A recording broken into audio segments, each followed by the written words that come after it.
وعلیکم السلام ورحمۃ اللہ وبرکاتہ۔ آپ نے پوچھا کیا پہلے رفع الیدین تھا اور بعد میں منسوخ ہو گیا؟ تو ایسی کوئی بات نہیں۔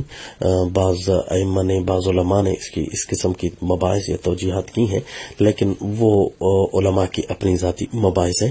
ہم یہ عرض کرتے ہیں کہ جو لوگ یہ کہیں کہ ہر نماز میں رفع الیدین کیا کرو، آپ صلی اللہ علیہ وسلم نے کوئی نماز بغیر رفع الیدین کی نہیں پڑھی، ہر نماز میں رفع الیدین کیا ہے یا اس پر دوام کیا ہے، ہم کہتے ہیں یہ الفاظ پورے ذخیرہ حدیث میں کہیں بھی نہیں ملتے۔ جو لوگ یہ کہتے ہیں کہ ہمارے پاس 250 روایتیں ہیں، 150 200 روایتیں ہیں، ہم انہیں کہتے ہیں کہ ساری چھوڑ دیں، صرف ایک ہی روایت یہ لائیں جس میں یہ ہو کہ رسول اللہ صلی اللہ علیہ وسلم کا یہ رفع الیدین کرنا ہر نماز میں ثابت ہوتا ہو اور صحیح سند ہو، اس کے اوپر کسی قسم کی جرح نہیں ہونی چاہیے۔ اس قسم کا کوئی ملتا جلتا لفظ ہو کہ رفع الیدین پر دوام ہے یا بغیر اس کے نماز پڑھی نہیں ہے یا ہمیشہ کے لیے پڑھی ہے، اس روایت پر بشرطے کہ کسی قسم کی کوئی جرح نہ ہو یہ لائیں۔ جیسے ہی لائیں گے اس سے اگلی نماز میں ہم رفع الیدین کریں گے۔ السلام۔